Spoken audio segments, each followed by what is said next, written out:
அழைப்பு மணி அடிக்க மனோ கதவை திறந்தான். அசந்து போய் பார்த்தான். கருநீல வண்ணத்தில் சேலையில் பளிச்சென்ற புன்னகையில் அனிதா. அனிதா உள்ளே நுழையும் முன்பே அணைத்து கொண்டான் மனோகர். கொஞ்சம் சினுங்கினாலும் அவன் அணைப்பை விரும்பவே செய்தாள் அவள். ஹாப்பி பர்த்டே மனோ. தேங்க்யூ அனி. அனியா? ஏன்? இதுக்குதான் சொன்னவன் சட்டென்று அவள் இதழ்களை கவ்விக்கொள்ள முதலில் தயங்கியவள் அவன் தொடர்ந்ததில் மயங்கினாள்.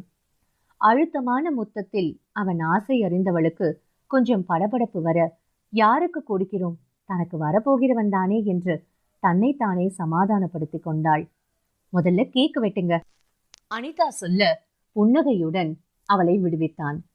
அனிதா தான் கொண்டு வந்திருந்த பிளாக் ஃபாரஸ்ட் கேக்கை வெளியில் எடுத்தாள். ஒற்றை மெழுகுவர்த்தியை எடுத்து பற்ற வைத்தாள். உன்னோட வயசு எவ்வளவுன்னு சரியா தெரியல, அதான் மனோ